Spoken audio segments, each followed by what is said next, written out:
Sa'labah bin Abdurrahman adalah seorang sahabat yang mulia. Beliau berasal dari kalangan Ansor.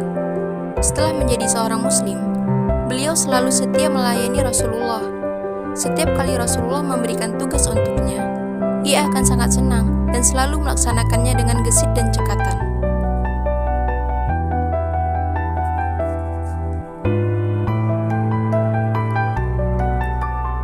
Suatu ketika, ia melewati rumah seorang wanita Ansor yang kebetulan pintunya terbuka. Spontan Sa'labah memandang ke dalamnya, dan ternyata wanita Ansor tersebut tengah mandi.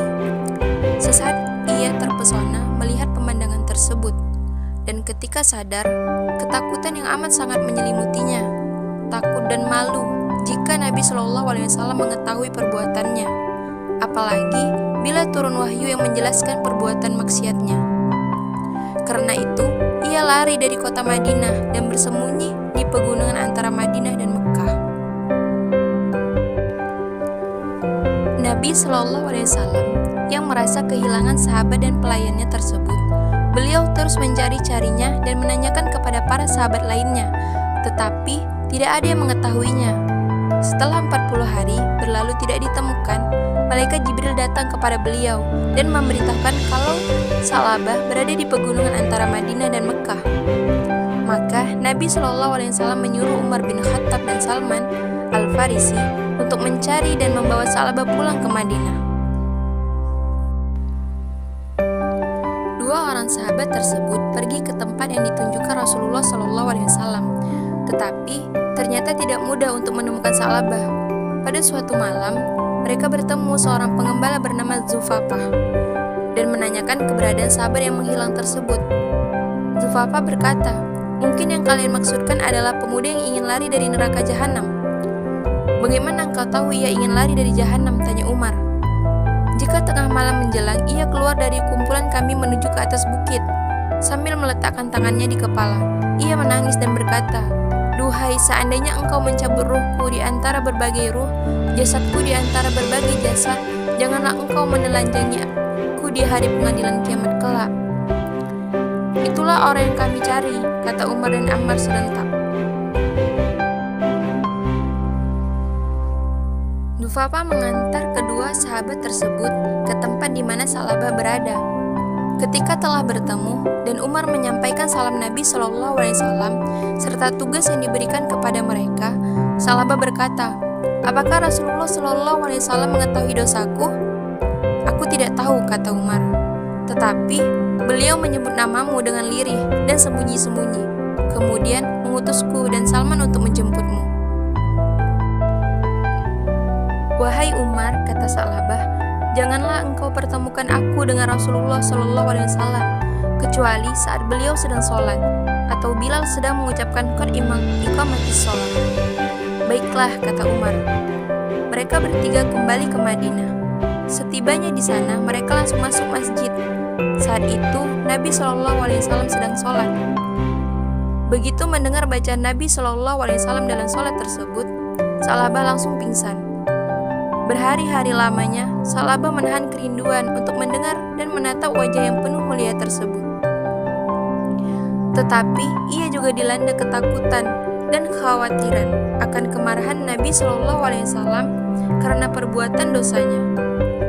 Konflik perasaan yang begitu hebat mencapai puncaknya ketika ia melihat dan mendengar suara Nabi SAW secara langsung, sehingga ia jatuh pingsan.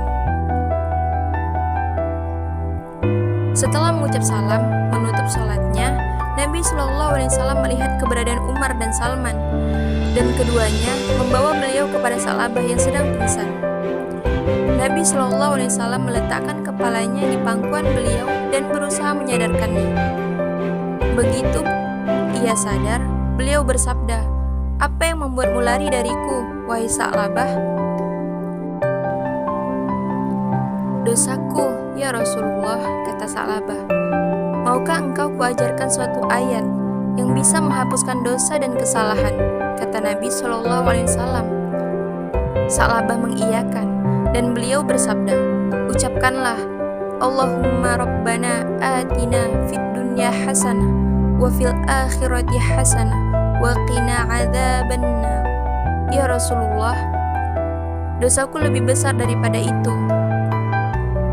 "Tetapi kalamullah pastilah lebih besar," kata Nabi Shallallahu Alaihi Wasallam meyakinkan.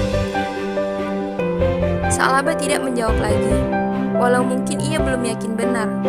Bukan karena ia tidak percaya dengan ucapan Rasulullah Shallallahu Alaihi Wasallam, tetapi lebih karena ia merasa dosanya begitu besarnya, sehingga Allah tidak akan dengan mudah begitu saja mengampuni dosanya. Dalam beberapa riwayat lainnya disebutkan, Sa'labah tidak hanya melihat tetapi terjatuh dalam perzinahan dengan wanita tersebut. Melihat keadaannya itu, Nabi Shallallahu Alaihi Wasallam menyuruhnya pulang ke rumahnya, tetapi sampai di rumahnya ia jatuh sakit. Setelah 3 hari menderita sakit dan tidak bangkit dari tempat tidurnya, Salman melaporkan keadaan Sa'labah kepada Nabi Shallallahu Alaihi Wasallam.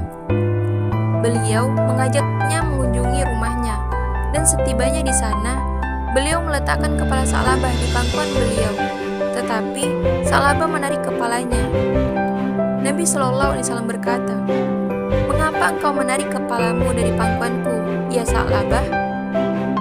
"Karena penuh dosa, ya Rasulullah," kata Sa'labah. "Apa yang engkau rasakan?" "Ya Nabi Allah, aku merasa seperti ada semut-semut yang merayap di sekujur kulit dan tulangku," kata Sa'labah. "Apa yang engkau inginkan?" tanya Nabi Shallallahu Alaihi Wasallam. "Ampunan Allah." Maka Nabi Shallallahu Alaihi Wasallam memberikan pengajaran kepadanya tentang hakikat dosa dan taubat, tentang keluasan rahmat Allah dan maghfirahnya, tentang larangan berputus asa dari rahmat Allah, dan beberapa hal yang berkaitan dengan hal tersebut. Tampak jelas penyesalan di wajahnya, dan air matanya tak henti mengalir. Tetapi tiba-tiba terbayang lagi satu dosa yang telah dilakukannya itu. Sa'labah berteriak keras penuh ketakutan dan seketika meninggal dunia.